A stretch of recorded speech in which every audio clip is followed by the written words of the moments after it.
देखिएगा, in last videos we discuss some definitions connected to ray optics. Lecture number 34 is very important for class 10th as well as class 12th. Class 10th के student भी यदि इस chapter को वो lecture 34 और 35 और next जो वीडियो आने वाली है उसको ये ध्यानपूर्वक देखें 10th वाले भी, तो उनका भी ये ऑप्टिक्स वाला जो है चैप्टर क्लियर हो जाएगा। अब आते हैं हम साइन कन्वेंशन। देखिएगा, ये है हमारा कॉनकेव मिरर और ये हो गया हमारा कॉन्वेक्स मिरर। यहां पर ये पोल है और ये हो गया इसका सेंटर ऑफ कर्वेचर। यहां पर इसका ये पोल है, ये हो गया सेंटर ऑफ कर्वेचर। यदि हम पोल से प्रिंसिपल एक्सिस के परपेंडिकुलर ये लाइन ड्रा करते हैं इस प्रकार, तो ये हमारा ऐसे इस प्रकार बिहेव करता है जैसे कोऑर्डिनेट ज्योमेट्री में एक्स एक्सिस और वाई एक्सिस। देखिएगा, ये एक्स एक्सिस की तरह बिहेव कर रहा है, ये वाई एक्सिस की तरह बिहेव कर रहा है। जिस प्रकार कोऑर्डिनेट ज्योमेट्री में all distance are measured from origin, इसी प्रकार रे ऑप्टिक्स में all distance are measured from pole. वहां पर ओरिजिन से राइटवर्ड पॉजिटिव, लेफ्टवर्ड नेगेटिव और अपवर्ड पॉजिटिव, डाउनवर्ड नेगेटिव होता था।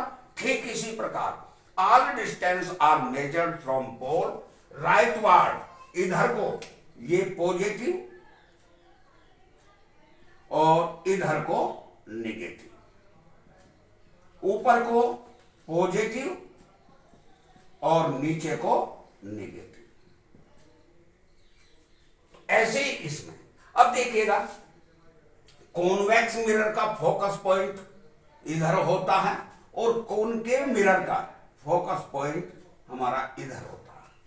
तो फोकल लेंथ इसकी ये हुई, इसकी हुई फोकल लेंथ ये, तो कॉनकेव मिरर की फोकल लेंथ ये नेगेटिव आएगी और कॉन्वेक्स मिरर की फोकल लेंथ पॉजिटिव।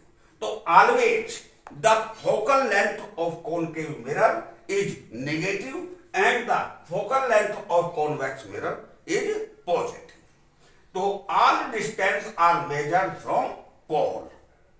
इधर को जो भी डिस्टेंस मेजर करेंगे वो ऑलवेज नेगेटिव, इधर को पॉजिटिव। और क्योंकि ऑब्जेक्ट जो है रिफ्लेक्टिंग सरफेस के सामने रखा जाता है, in front of reflecting surface, तो इसका रिफ्लेक्टिंग सरफेस इधर है, ऑब्जेक्ट इधर कहीं रखा जाएगा, तो ऑब्जेक्ट की डिस्टेंस ऑलवेज नेगेटिव ली जाएगी। यहां पर भी ऑब्जेक्ट इधर रखा जाएगा तो ऑब्जेक्ट की डिस्टेंस ऑलवेज नेगेटिव ली जाएगी।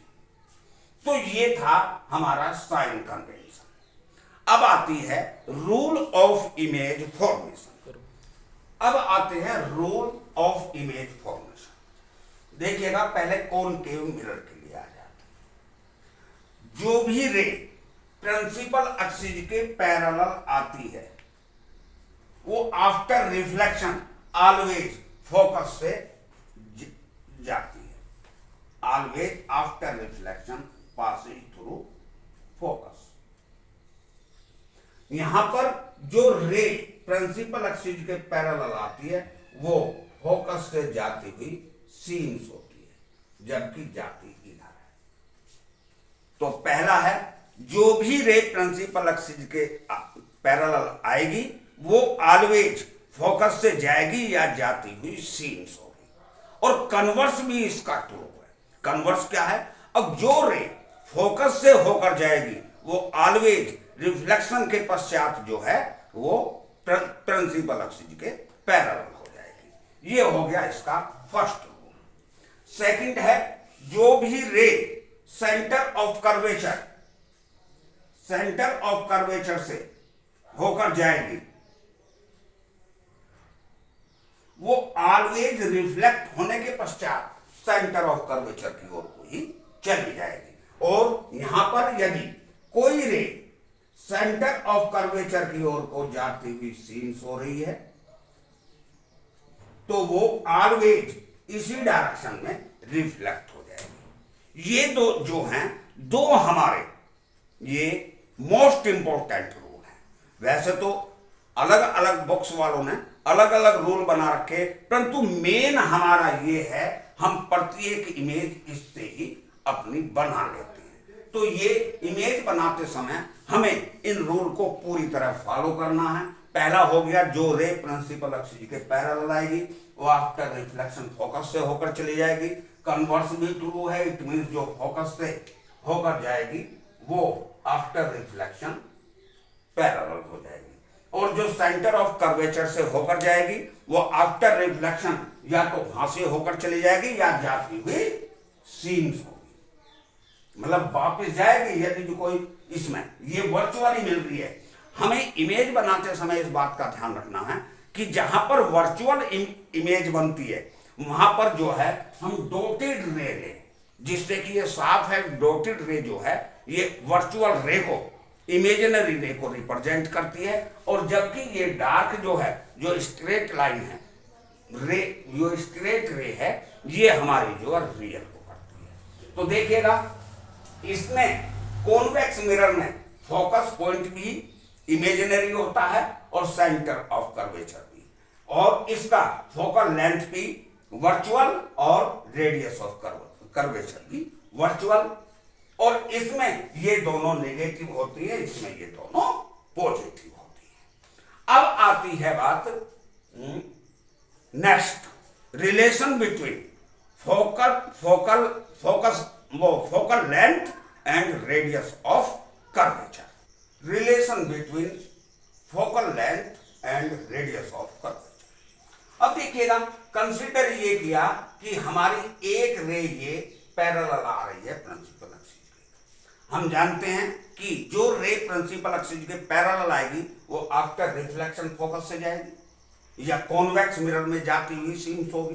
तो हम यहां पर कॉनकेव मिरर ले लिया है, तो इधर से होकर जा रही है। अब देखिएगा, सेंटर ऑफ कर्वेचर को हमने इस पॉइंट ए से मिला दिया, पॉइंट ऑफ इंसिडेंट से, तो ये एज ए हमारा नॉर्मल बिहेव करेगा। ये जो है एज ए नॉर्मल बिहेव कर रहा है। ये होगी हमारी इंसिडेंट रे, ये होगी रिफ्लेक्टेड रे, और ये हो गया नॉर्मल। अब आइएगा लॉ ऑफ रिफ्लेक्शन पर। सेकंड लॉ है कि angle of incidence I is equal to angle of reflection, therefore ये एंगल हो गया I और ये एंगल हो गया R, ये दोनों हैं आपस में बराबर। अब देखिएगा, ये पैरेलल इसके, और ये होगी हमारी ट्रांसवर्सल लाइन NCA, ये ट्रांसवर्सल लाइन। तो जब किन्हीं दो पैरेलल लाइन को एक ट्रांसवर्सल लाइन इंटरसेक्ट करती है तो अल्टरनेटिंग इंटीरियर एंगल, ये एंगल हो गया हमारा इसके बराबर। जब ये बराबर हो गया, परंतु ये बराबर है हमारे इसके एंगल ऑफ रिफ्लेक्शन के, तो ये बराबर हो गया इसके। अब आइएगा in triangle FAC, angle R is equal to angle I, implies it FA is equal to FC, ये दोनों बराबर हो गए। अब देखिएगा, यदि ये point of incident near by P है, और ये जब नियर बाई P है, तो ये जब हम जैसे जैसे A tends to P, it mean जैसे जैसे A P की ओर शिफ्ट होगा वैसे वैसे ये एंगल जो है हमारा छोटा होता चला जाएगा, परंतु एंगल ये बराबर ऑलवेज इसके ही रहेगा। इट मीन्स ये एंगल ऑलवेज इसके बराबर ही होगा। जैसे पॉइंट A P पर आकर इंसिडेंट होगा, उस कंडीशन में क्या हो जाएगा, FA इज इक्वल टू हो जाएगी FP, परंतु FA is equal to FC, ये इज इक्वल टू FC। हम इसको ये भी कह सकते हैं कि PF is equal to FC, FC को हम ये भी कह सकते हैं PF प्लस FC, ये हो गया एक मिनट,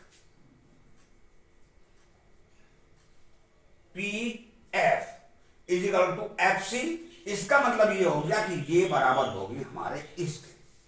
जब ये बराबर इसके हो गई, ये सारी है हमारी रेडियस ऑफ कर्वेचर आर, तो इतना पी एफ जो है आर का हाफ हो गया, P F is equal to half of R, और पी एफ क्या हो गया, ये हमारा फोकल लेंथ होगी, implies it F is equal to R by 2, ये हो गया हमारा रिलेशन। तो फोकल लेंथ जो है ऑलवेज रेडियस ऑफ कर्वेचर की आधी हो।